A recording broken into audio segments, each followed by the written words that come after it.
Bueno, Juan Ignacio Bartolomé, profesor universitario, economista crítico, lleva muchos años en esto de la economía y lo hemos conocido a través, entre otras cosas, por Crónica Popular, en donde ha hecho una entrevista recientemente, y también por sus múltiples publicaciones en materia de economía. El día de hoy, bueno, a petición nuestra, pues va a hablar justamente de lo que han sido pues todos los efectos de la crisis y bueno, y va a hablar de conceptos importantes que hasta el momento no hemos tratado aquí en los domingos de economía, que es el tema de la productividad y otros conceptos más que nos parecían importantes que en estos domingos de economía estuvieran incluidos.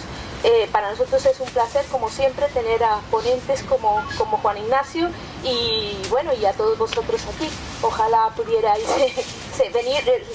Sabéis que lo hacemos ahora un domingo cada mes, antes lo hacíamos semanalmente, durante el invierno estaremos un domingo de cada mes y con la esperanza de que en primavera, con un mejor clima, pues podamos reiniciar también todos los domingos. Bueno, un saludo para todos. Muchas gracias. Y dentro del capítulo de agradecimientos, por supuesto, agradecer que me hayáis invitado.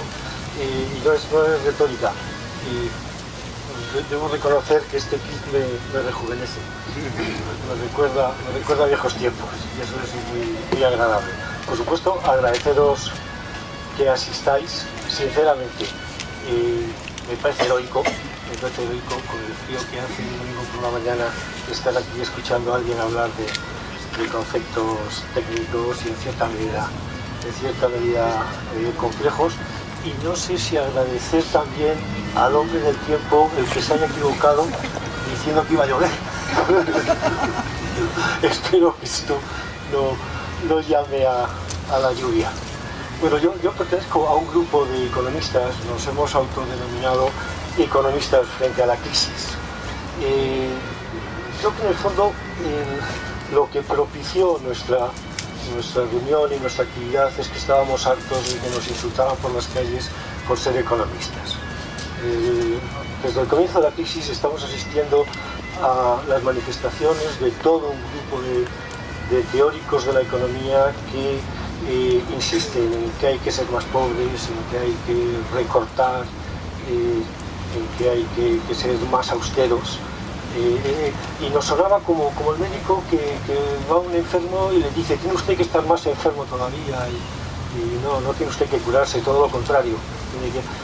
Nosotros estamos convencidos de que si para algo sirve la teoría económica es para ponerlo al servicio de los ciudadanos. Y nuestra idea es poner nuestros conocimientos, mejores o peores, al servicio de los ciudadanos. Este era el propósito de Economistas de la Crisis. Hicimos un manifiesto, lo firmaron muchísimos, creo que tenemos ya unas 2000 firmas de economistas, también de otros profesionales. Al final nos pidieron que editáramos un libro, hemos editado un libro, se llama, perdonar el anuncio, perdonar el comercial, como dicen los latinoamericanos.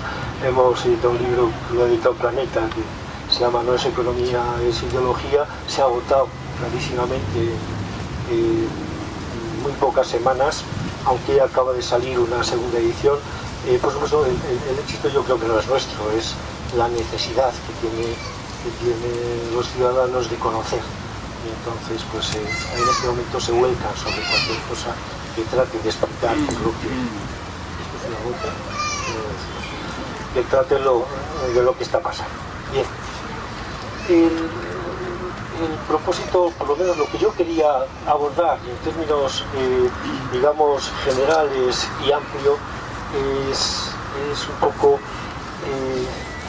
este fenómeno de ir elaborando, yo le llamo mitos, ir elaborando tesis económicas que no están sustentadas por la ciencia económica y mucho menos por la realidad, que no soportan la evidencia empírica y que sin embargo se instalan en el público, se instalan en las mentes de los ciudadanos porque se repiten mucho. Y es esa técnica tan conocida de que si una mentira la repites muchas veces acaba convirtiéndose en verdad. Y también ver un poco detrás de ello qué es lo que hay. Bueno, esto es en absoluto original. Cuando se tienen determinados intereses o se quieren alcanzar determinados objetivos ideológicos, se comienza con una buena campaña de comunicación. Esto lo hemos conocido en la historia. No sé si os acordáis cuando tiraron las Torres Gemelas y todos sabían que las había tirado eso que llaman Al-Qaeda, el enemigo de Saddam Hussein, el gran enemigo de Saddam Hussein. Y sin embargo, un año después, el 60% de los ciudadanos de Estados Unidos creía que las Torres Gemelas las había tirado Saddam Hussein, y en ese momento fue cuando tomaron Irak. Bueno, cuando Roma quiso tomar Cartago, hizo toda una campaña diciendo que Cartago tenía armas de destrucción masiva. Y cuando llevaron a los inspectores a Cartago y vieron que no tenía armas de destrucción masiva, entonces fue cuando tomaron Cartago, cuando tenían Cartago. Pero primero hicieron toda una campaña. Esto es absolutamente general. Pues esto es lo que ha estado pasando durante estos años en este país. Y entonces me gustaría seleccionar, y además los conocéis muy bien, seleccionar algunos criterios, algunas de estas verdades, de estos mitos que tantos están utilizando. Voy a empezar por el primero, que lo conocéis, y es ese que mantiene que el origen de la crisis está en el déficit público originado por unos excesos de gasto público. Esto lo están repitiendo continuamente.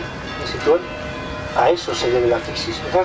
En los años 2006 y 2007 el Estado español no tuvo déficit sino superávit. Y eso hacía que, sabéis que el déficit se convierte en deuda, se va acumulando en deuda, y al revés, el superávit reduce la deuda pública. Pues bien, durante 2006-2007 el Estado español había tenido superávit, con lo cual tenía la mejor relación entre deuda pública y Producto Interior Bruto, que es como suele medirse, la mejor relación de Europa. Al final del 2007 estábamos en un 30 y algo % de deuda pública respecto al Producto Interior Bruto. Y en el año 2008 comienza la crisis. Y en el año 2009 hay una caída radical de la producción y empieza a generarse un déficit importante, que llega al 11%, creo recordar. Es la crisis lo que genera el déficit público, no el déficit público lo que genera la crisis. Es todo lo contrario. Estamos con unas magníficas cuentas públicas y que evidentemente, dado que los ingresos públicos dependen del nivel de producción, básicamente de lo que llamamos Producto Interior Bruto, el descenso radical del Producto Interior Bruto es lo que origina que las cuentas públicas en el 2009 se cierren con déficit, y también en el 2010. Sin embargo, insisten en que la culpa la tiene el déficit público, hasta el punto de que en aquella reunión, no sé si os acordáis, en mayo del 2010, en que en Europa ponen a España contra la pared y dicen que tiene que reducir el déficit, fundamentalmente Alemania y Francia, entonces la Francia de Sarkozy, que tiene mucho déficit público, está alcanzando ya el 11%, y que tiene que cortarlo de una manera radical. Bien, pues en esa reunión estaba Alemania y Francia, y mientras España va a la reunión con una deuda pública que no llega al 60%, en torno al 58% del PIB, Alemania, su deuda pública está ya en el 83% del PIB y Francia está en el 82,3% del PIB. Es decir, que una deuda pública muy superior. El problema no es el déficit, el problema es la deuda pública. La deuda pública no puede ser soportada. La deuda pública griega pues está en el 150, la alemana, la Italia está en el 120, la española solo está en el 60%. Es decir, no había problemas con las cuentas públicas. Es más, el Estado podía asumir un incremento de la deuda pública si a cambio de ello colaboraba a relanzar la economía, o por lo menos a evitar el descenso del nivel de producción, que es lo que estaba pasando. Entonces la pregunta... ¿La tienes en el otro? Gracias. La pregunta es, bueno, ¿y por qué? Si las cuentas públicas no tienen la culpa del déficit, todo lo contrario, pueden colaborar al perdón de la crisis, todo lo contrario, pueden colaborar a la superación de la crisis, ¿por qué esa insistencia en la reducción del gasto público para evitar el déficit? Como decían, bueno, es que no se trataba de eso, no se trataba de combatir la crisis económica, se trataba de reducir el gasto público. Se trataba de, que es el concepto que se utiliza, de adelgazar el gasto público. ¿Y por qué adelgazar el gasto público? Es que el gasto público, en una parte muy importante, son lo que se llaman las transferencias sociales, el gasto asistencial. Y el gasto asistencial, básicamente, es un gasto redistributivo, es la labor de redistribución del Estado. ¿Y qué es el gasto redistributivo? Bueno, lógicamente es redistribuir, coger rentas de unos y dárselos a otros. En eso consiste la sanidad, la educación, etc. Y lógicamente también se cogen de los que más tienen para transferirlos a los que menos tienen, porque en el sentido contrario no sería operativo. Y entonces, bien, de lo que se trataba simplemente era de acabar con esa redistribución, acabar con la redistribución de rentas de los que más tienen hacia los que menos tienen. Ese era el objetivo. El objetivo no era combatir la crisis, ahora luego hablamos un poco de eso. El objetivo era acabar con la redistribución de rentas a través del Estado. Este es un viejo objetivo ideológico, es un planteamiento ideológico de la derecha de toda la vida que, introduciendo en la mentalidad o en los organismos, etcétera, en la cabeza de los ciudadanos que la culpa de la crisis la tiene el déficit público, es más fácil de alcanzar, y es lo que han estado haciendo. Bueno, pues si esto no era, entonces ¿de dónde viene la crisis? Y perdonad una introducción tal vez un poco larga. Hay otro mito, otra cosa que también se ha instalado, pero se ha instalado en las universidades, en los organismos públicos, y también en los ciudadanos, por lo menos un poco entendidos, y es que el sector financiero, si actúa con plena libertad, si actúa libremente, tal como ellos quieran, colabora de una manera muy eficaz al funcionamiento eficiente del sistema económico. Ese es otro mito. Y lo han estado, y no sé si alguno ha pasado recientemente por las facultades de economía, pero esto es algo absolutamente repetido. El sistema financiero, actuando muy libremente, asigna los recursos financieros, que a su vez asignan la producción, consumo, etcétera, de una manera eficiente. Bueno, evidentemente defender hoy esto sería, ya no entraría dentro del error económico, entraría en el ámbito de la estupidez. El origen de la crisis española es la inoperancia del sistema financiero, es el corte radical del flujo de crédito que se da en 2008 y 2009. Nuestro sistema financiero, nuestros bancos y cajas de ahorro no habían entrado en el fenómeno de las subprimes, no se os suena, el fenómeno de esta...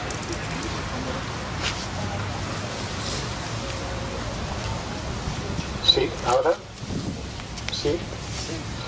Decía que nuestro sistema financiero no había entrado en ese fenómeno de las subprimes, ¿sabéis? Esa estafa general de vender productos que llaman productos tóxicos, vender activos rentables, pero que no eran rentables, y además que eran muy poco rentables porque ni siquiera iban a devolver esos créditos, que se expansió con la idea de que el sistema financiero, cuando actúa por su cuenta libremente, asigna bien los recursos. Bueno, los asignó fatal, evidentemente, pero el sistema financiero español no había entrado en eso, y no había entrado en eso porque era un sistema que iba fuera a demandar créditos, no prestaba, no era prestamista, era prestatario, se dice. Y entonces el fenómeno era comprar, ese fenómeno de las subprimes era comprar créditos, es decir, prestar. Nuestro sistema financiero no prestaba fuera, todo lo contrario. Lo que había ido a los mercados internacionales era en demanda de crédito, por tanto no había entrado prácticamente en el fenómeno de la subprime y no sufrió ese tema. Lo que pasa es que había utilizado unas prácticas que atacaron de una manera muy contundente a su solvencia. el sistema financiero español estaba imbuido en lo que nosotros llamamos la burbuja inmobiliaria, una producción desmedida, un crecimiento desmedido de la producción de viviendas, que ofrecía unos beneficios a todo el mundo, pero también al sistema financiero y también a sus ejecutivos.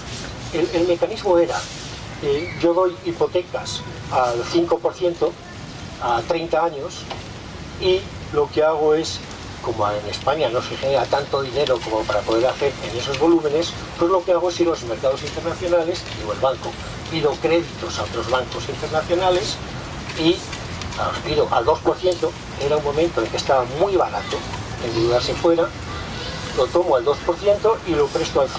Había una pequeña ahí, que no sé, que parecía ignorarse, y es que en los mercados internacionales los créditos se cogían a 6 meses, a 1 año, a 2 años como mucho, mientras que las hipotecas se concedían a 35 años, o a 30 años, o a 25 años, con lo cual estaban cogiendo dinero barato a 1 año y prestándolo a 20 años con una ganancia.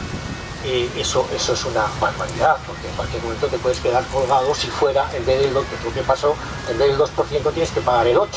Entonces estás cogiendo el dinero, estás prestándolo al 5% y pagando por el 8%. Porque claro, como es a poco tiempo, vas a tener que estar renegociando. Y entonces dice, ¿cómo hacen esa barbaridad? Pues es muy sencillo. Los ejecutivos de los bancos y los propios bancos, en cuanto hacían la operación, calculaban la rentabilidad total de la operación a 20, 30 años y se llevaban en ese mismo momento su porcentaje. Es decir, no esperaban a que la operación en sí fuera rentable. Ellos ya se cobraban su bonus por la totalidad de la operación y, claro, la operación, en el momento en que los mercados internacionales endurecieron, la quiebra del Lehman Brothers, el comienzo de la crisis internacional y la desconfianza internacional en todo el sistema financiero, los mercados financieros mundiales se endurecieron. Ya cuando nuestros bancos iban a renegociar esa deuda que tenían internacional, iban a rehacerla, le decían que no, que a partir de ahora tenía que pagar el 8 o el 10%, con el cual el sistema se convirtió en insostenible. El primer resultado fue que no tuvieron más remedio que interrumpir de una manera radical el flujo de créditos al sector privado de nuestra economía. Es decir, de una manera radical cayó la inversión porque no se podía financiar y cayó el consumo porque tampoco se podía financiar. La consecuencia es que las empresas dejaron de invertir y los consumidores dejaron de consumir. Y esto generó lo que es una crisis que nosotros le llamamos de demanda efectiva. Se acabó la demanda y si no hay demanda, las empresas no funcionan.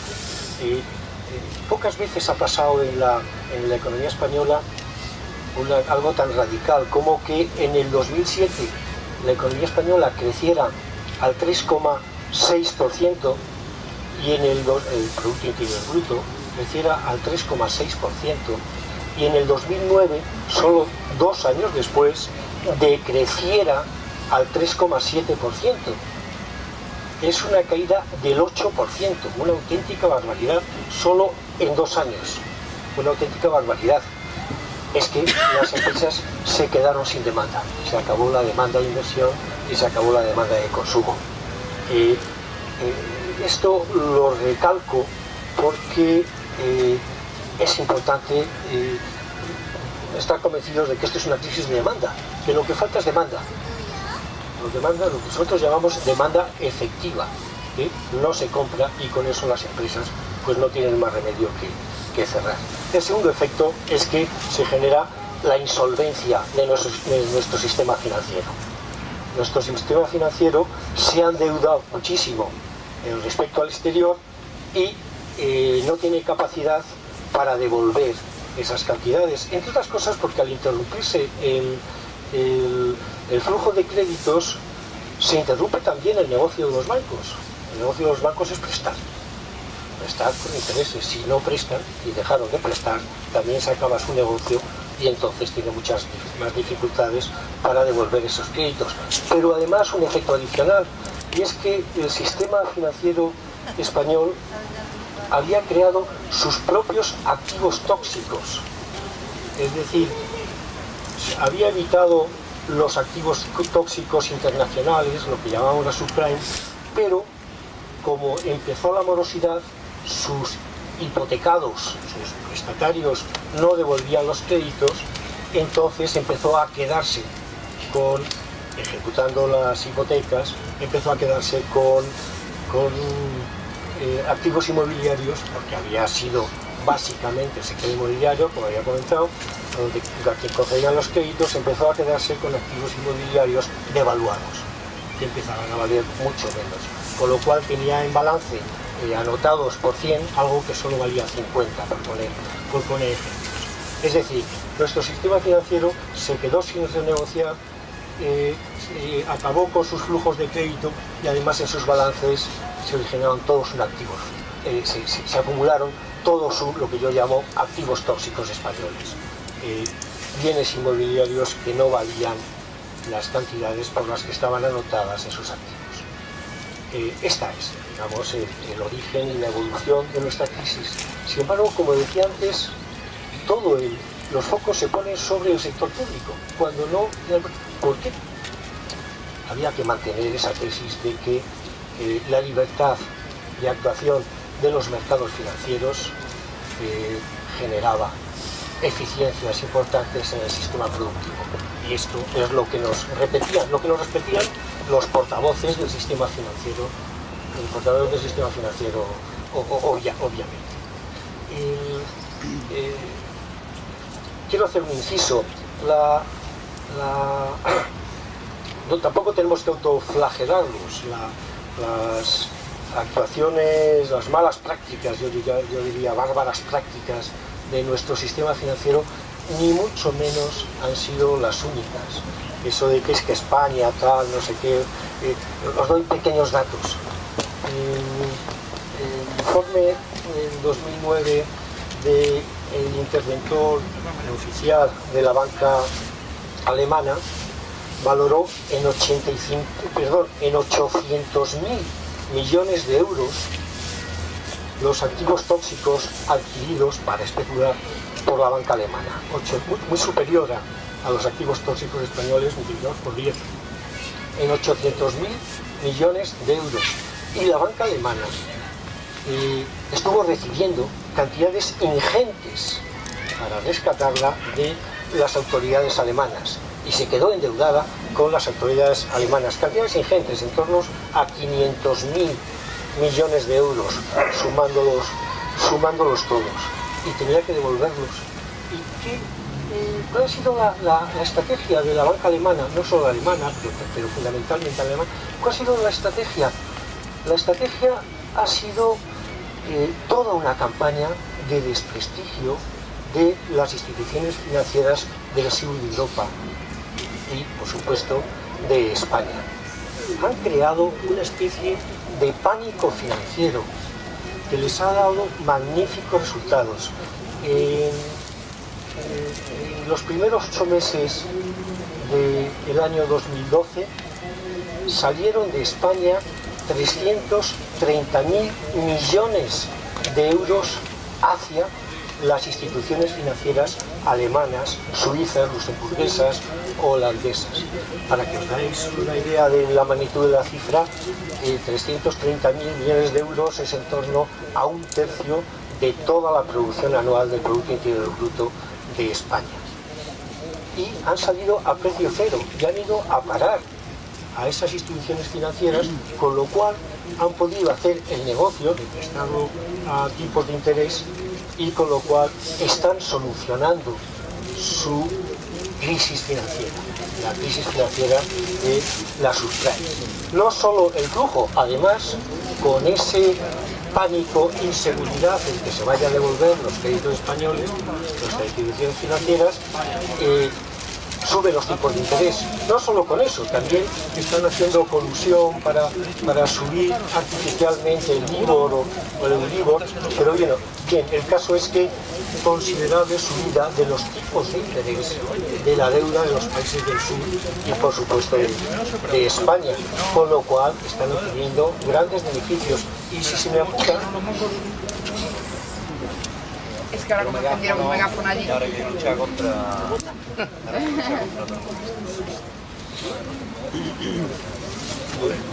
muy bien. ¿Sí, mejor? ¿Sí? Vamos subiendo, vamos subiendo. Y si se me apura, no solo consiguen eso, están consiguiendo con estas subidas de interés, de tipos de interés, asfixiar económicamente a las grandes multinacionales españolas, multinacionales de éxito, por así decirlo, como puede ser Telefónica, o puede ser Repsol, o puede ser Iberdrola, puede ser... Y entonces, con lo cual, han conseguido bajar el precio de sus acciones y apoderarse de ellas, y ya está el fenómeno de ir comprando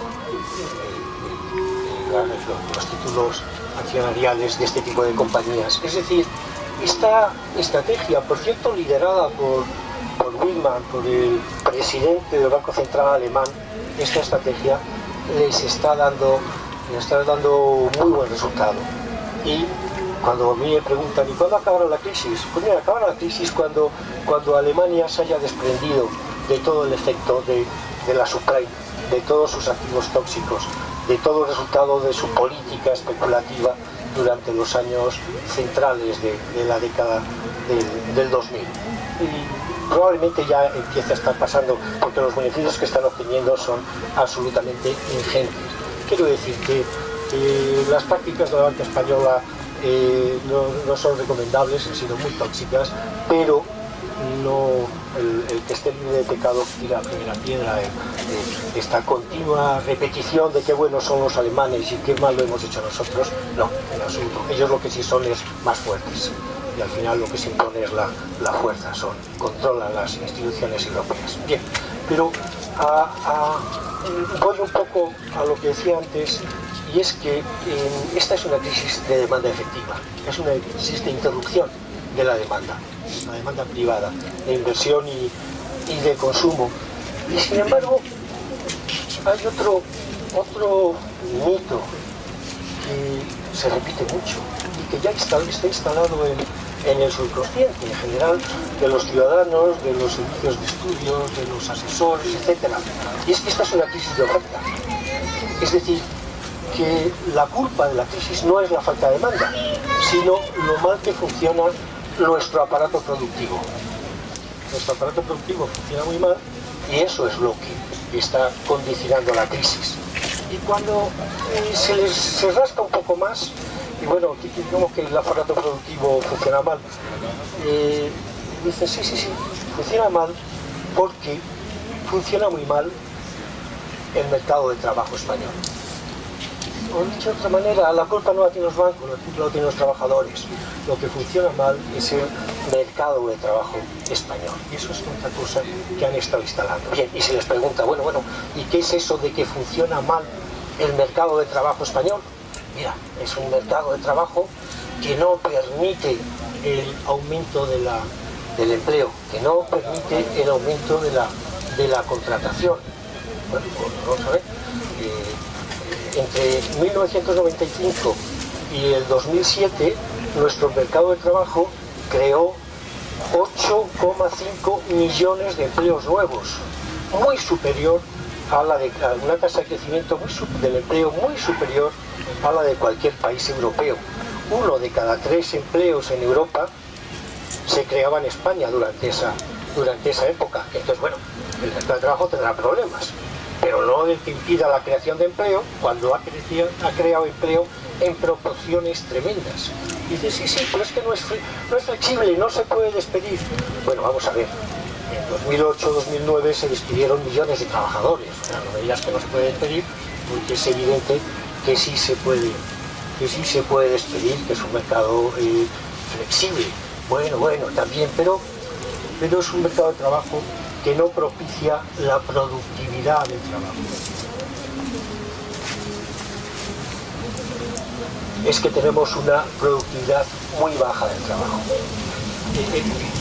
Productividad se le llama a la relación entre valor añadido neto, valor añadido bruto suele ser, por número de trabajadores.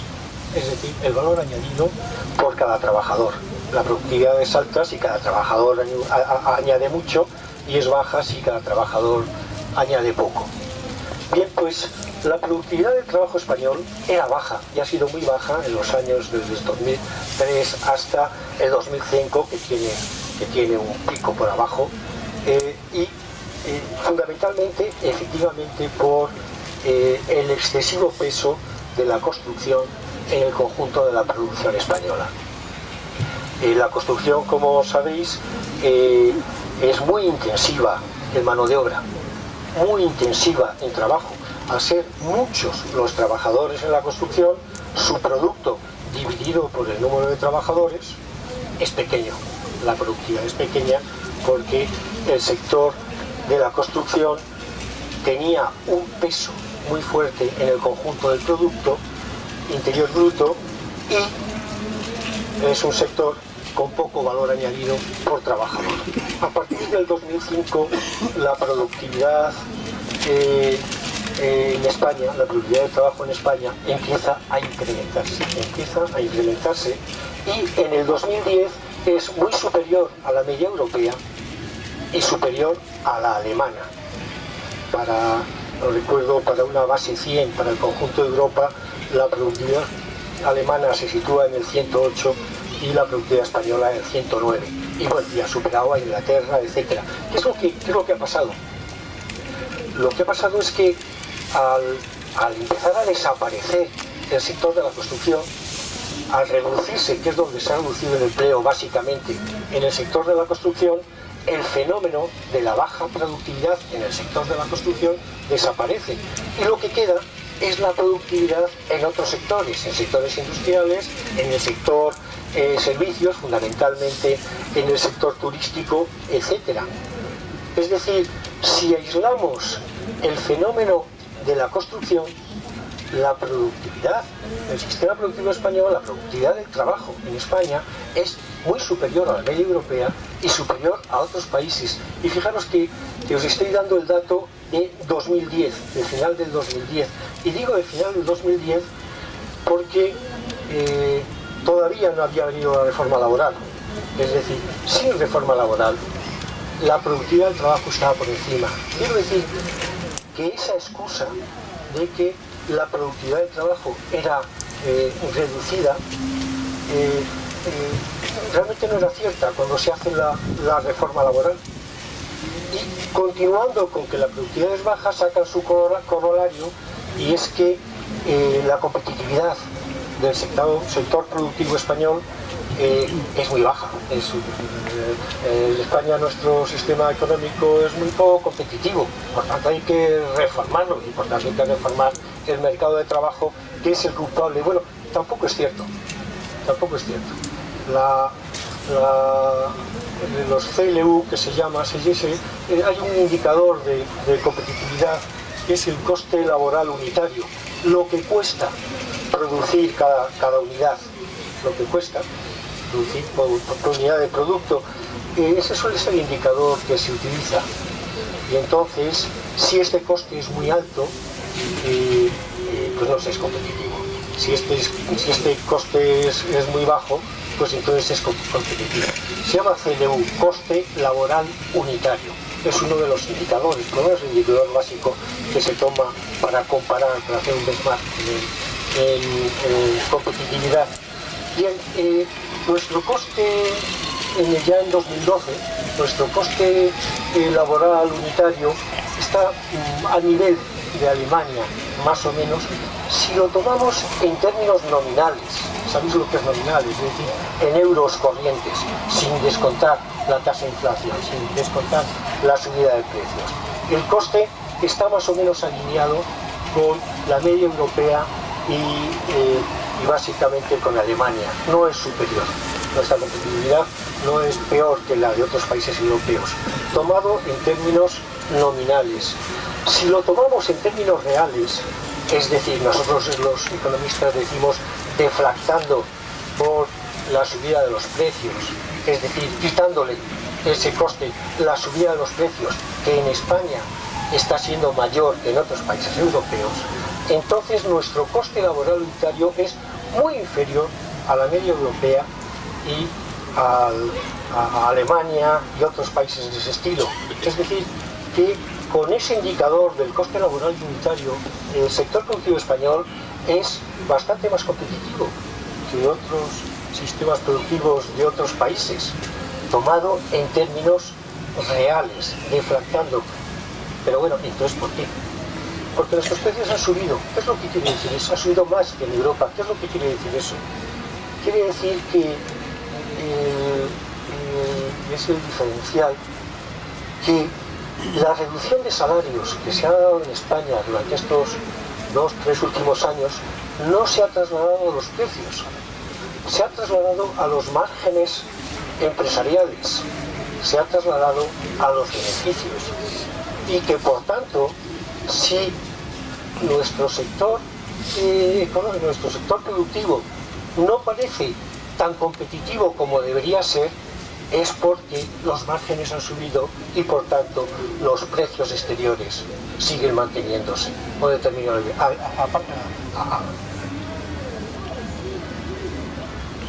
Incluso con eso, lo que sí es cierto es que el comportamiento de nuestro sector exterior está siendo bastante bueno, y eso también es un indicador de competitividad. Está siendo bastante bueno. Ya se ha eliminado prácticamente el déficit comercial, aunque aquí hay que anotar que la eliminación del déficit comercial, la reducción del déficit comercial se debe fundamentalmente a la reducción de las importaciones. Han aumentado las exportaciones, pero sobre todo las importaciones, porque los españoles no pueden importar, porque los españoles no tienen capacidad de demanda efectiva. Pero en cualquier caso, esa aseveración que tanto nos repiten, es que nuestro sector productivo no es competitivo, utilizando indicadores de productividad del trabajo o indicadores del coste laboral unitario, o incluso viendo la evolución del sector exterior, es una tesis absolutamente falsa.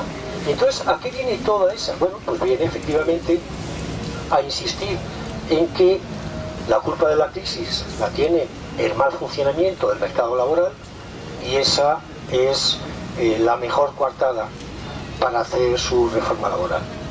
Bueno, reforma laboral que la derecha ha querido hacer siempre. Lo que pasa es que si no es en un contexto de un 25% de paro, es muy difícil hacerla.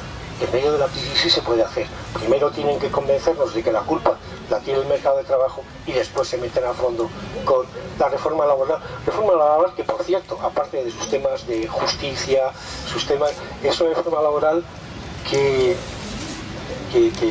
es contraproducente en momentos de crisis. Contraproducente en el momento de crisis porque está consiguiendo una reducción importante de los salarios reales y por tanto una reducción de la capacidad de consumo de los ciudadanos. Y si la crisis es demanda efectiva, la reducción de la capacidad de consumo efectivamente colabora a ese déficit de la demanda de eso. Pero además tiene unas consecuencias a más largo plazo, va en dirección contraria a lo que van los mercados de trabajo, digamos, las regulaciones laborales en sectores, en empresas, incluso en países de éxito. Y es que es una reforma laboral cuyo objetivo es todo el poder para la empresa. Vamos a desmontar los sindicatos y vamos a dejar el poder para la empresa. Ya no tienen capacidad de negociación, se acaban de hecho los convenios colectivos, etc. Esto va en contra de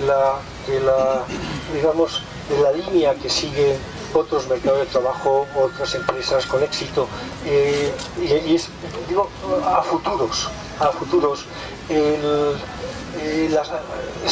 Hay muchos ejemplos de empresas en que la participación del trabajo en las decisiones, la participación del trabajo es un incentivo importante para las innovaciones, para la introducción de todo tipo de mejoras, para el aumento de la capacidad técnica, etc.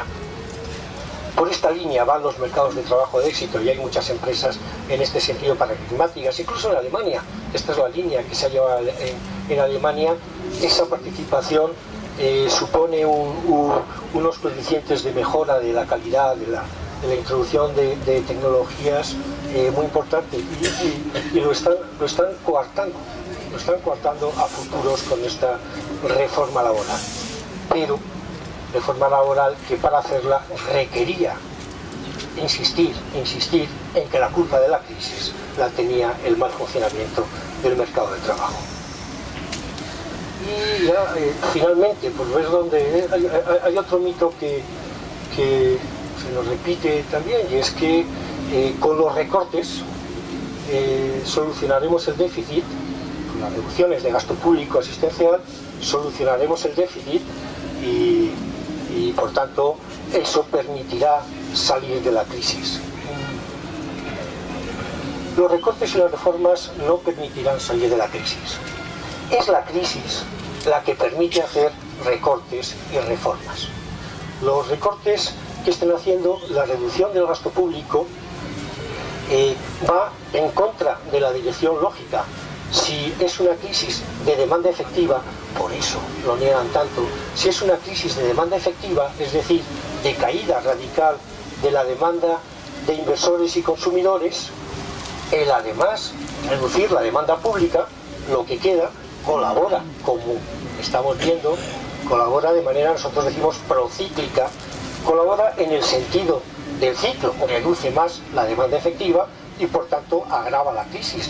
Por eso el año 2011 todavía se creció algo, el año 2012 vamos a acabar con un crecimiento negativo en torno al 1,5 del Producto Interior Bruto, y en el año 2013 el crecimiento del Producto Interior Bruto seguirá siendo negativo, y ellos dicen que el 0,5, yo creo que nos acercamos más al menos 1,7, menos 2% en este año 2013. Es decir, el resultado de estos recortes es un resultado procíclico, no nos permite salir de la crisis, pero no solo eso, sino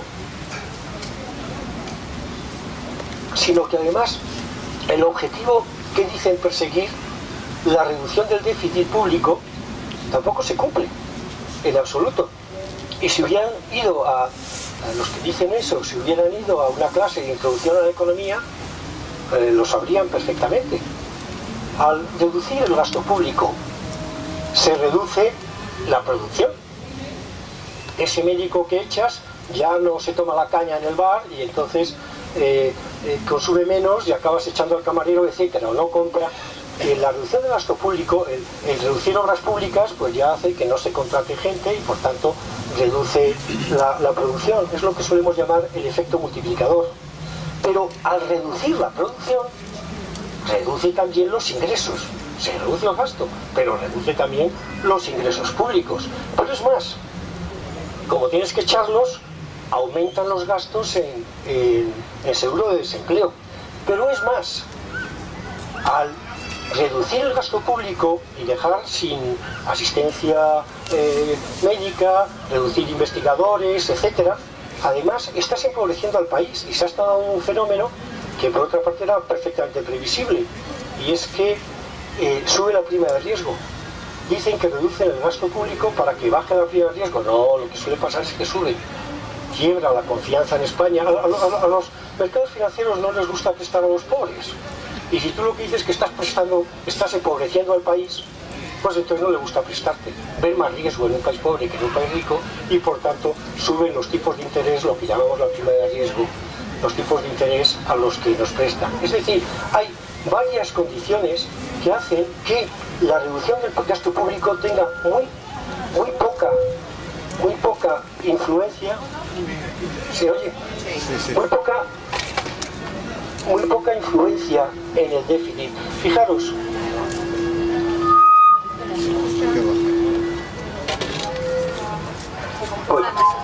Se le está cayendo el agua. ya digo que esto me rejuvenece. Al kit me encanta. Lo que digo es que, fijaros, en el año 2012 Hola. Será un poco acoplado. Hola, hola. Sí, No, no. Sí. Tendré cuidado con la ruedecilla. En el año 2012, la reducción del gasto público, básicamente en partidas asistenciales, ha sido del 4% del PIB. Y con ello solo han conseguido reducir un 1% el déficit público. Vamos a acabar este año en torno al 8%, aunque ahora en este momento están a toda prisa maquillando las cifras para ver cómo consiguen decir que es el 7, a ver si Europa les permite decir que es el 7, pero vamos a acabar en torno al 8. Es decir, con una reducción de 4 puntos del PIB en gasto público, que se ha convertido en una disminución de nuestra producción muy importante, solo han conseguido reducir el déficit público un 1%. Y para eso tanta movida. Y para eso tanto con los médicos, con los profesores, con los investigadores, para eso tanto. Para un 1% de 4 puntos. Y dice uno, ¿por qué? Es que son tontos. No son tontos en absoluto. El objetivo es que no es solucionar el déficit. El objetivo es en sí reducir el gasto público. El objetivo, como decía al principio, es acabar o reducir en la medida de lo posible el gasto asistencial, la redistribución de rentas a través del Estado, con objetivos laterales, y es hacerse privatizando con lo mejor que tenga el sector público, con lo mejor de sus hospitales, o con lo mejor de su Renfe o de sus aeropuertos, con lo que queda en el Estado, privatizar lo que es hacerle con ellos. A mí, yo no sé cómo un país puede soportar que un consejero de sanidad de una comunidad autónoma privatice los hospitales y luego se pase al sector privado y se las quede él. Yo no sé cómo se puede dar un fenómeno de eso sin que se incendien las calles, sin que salten todos los indicadores. Pues bien, digamos, lateralmente acaban con la redistribución por parte del Estado y con ello pueden tener una coartada para privatizar. Es que no funciona. Lo mejor es que claro que no funciona. Si no le pasas fondos, por supuesto que no funciona.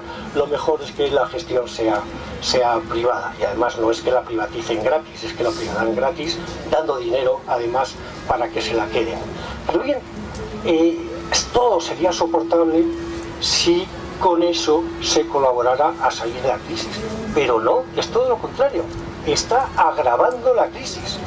Como digo, el que el sector público reduzca su demanda añade reducción de la demanda a la ya de por sí reducción de la demanda privada, con lo cual seguimos profundizando la crisis y seguiremos durante este año, y me temo que también durante 2014, a menos que a mí cuando me preguntan ¿y cuándo? La ruedecita. A mí cuando me preguntan ¿y cuándo acabará la crisis? Yo la respuesta inmediata es cuando ellos quieran. Y es que ¿y cuándo van a querer? Pues cuando hayan conseguido sus objetivos. Cuando ellos son sus objetivos. Y entonces, ¿cuál es la explicación de la crisis? A mí me gustaba la frase tan simple de José Luis San Pedro. La explicación de la crisis, la lucha de clases, que no es nada nuevo. Esta crisis está inserta en la lucha de crisis. Esto es una revolución, pero una revolución en sentido contrario, acabar con algo que ya han conseguido los sectores populares y volverlos a incorporar a los que han mandado toda la vida. Pues bien, como veis, lo que he pretendido es, a lo mejor en términos muy generales y demasiado amplios, pero lo que he pretendido es que seamos conscientes que detrás de todo un conjunto de aseveraciones no hay análisis económico, contradicen en muchos casos datos concretos, números concretos. Lo que hay es intereses económicos y planteamientos ideológicos que se mantienen como objetivos. Bueno, pues gracias.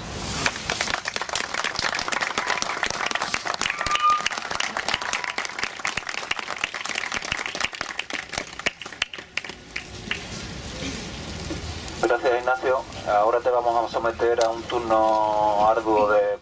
Que llega al 11%, creo recordar. Es la crisis lo que genera el déficit público, no el déficit público lo que genera la crisis, es todo lo contrario. Estamos con unas magníficas cuentas públicas y que evidentemente, dado que los ingresos públicos dependen del nivel de producción, básicamente de lo que llamamos Producto Interior Bruto, el descenso radical del Producto Interior Bruto es lo que origina el que las cuentas públicas en el 2009 se cierren con déficit y también en el 2010.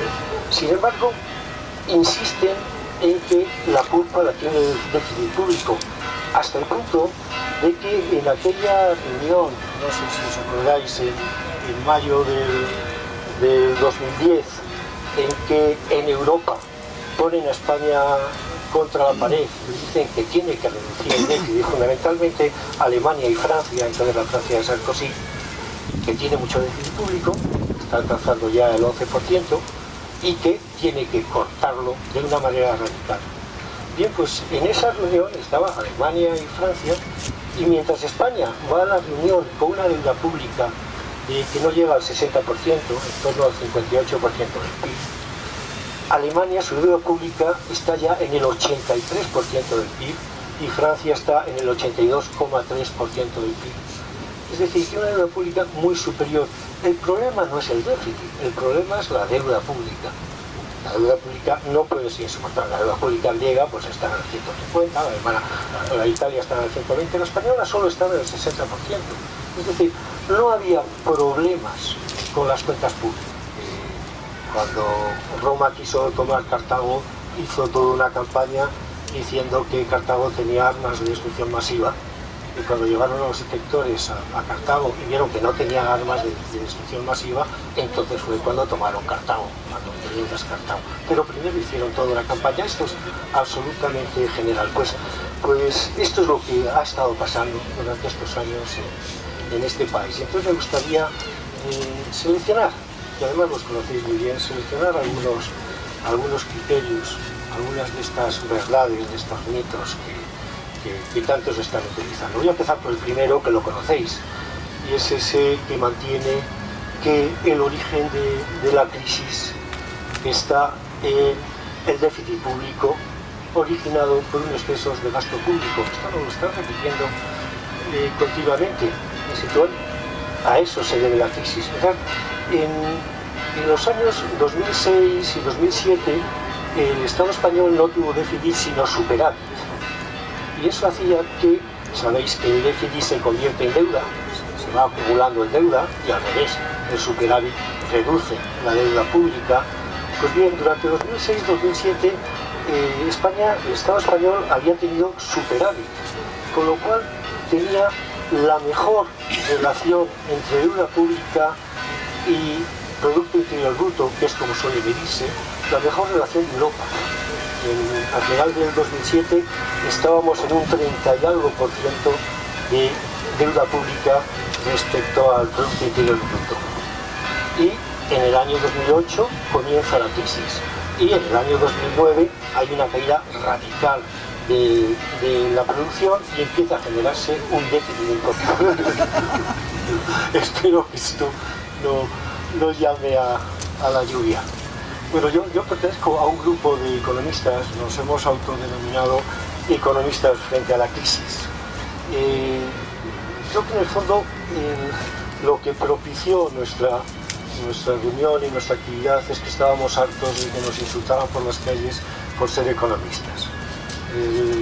Desde el comienzo de la crisis estamos asistiendo a las manifestaciones de todo un grupo de teóricos de la economía que insisten en que hay que ser más pobres, en que hay que recortar, en que hay que ser más austeros. Y nos sonaba como el médico que va a un enfermo y le dice: tiene usted que estar más enfermo todavía, y no tiene usted que curarse, todo lo contrario. Nosotros estamos convencidos de que si para algo sirve la teoría económica es para ponerlo al servicio de los ciudadanos. Y nuestra idea es poner nuestros conocimientos, mejores o peores, al servicio de los ciudadanos. Este era el propósito de Economistas frente a la crisis. Hicimos un manifiesto, lo firmaron muchísimos, creo que tenemos ya unas 2000 firmas de economistas y también de otros profesionales. Al final nos pidieron que editáramos un libro, hemos editado un libro, se llama, perdonar el anuncio, perdonar el comercial, como dicen los latinoamericanos. Hemos editado un libro que lo ha editado Planeta, que se llama No es economía, es ideología. Se ha agotado clarísimamente en muy pocas semanas, aunque acaba de salir una segunda edición. Por supuesto, el éxito yo creo que no es nuestro, es la necesidad que tienen los ciudadanos de conocer. Y entonces, pues en este momento se vuelcan sobre cualquier cosa que trate de explicar lo que... Esto es una gota. Que trate de lo que está pasando. Bien. El propósito, por lo menos lo que yo quería abordar en términos, digamos, generales y amplio, es un poco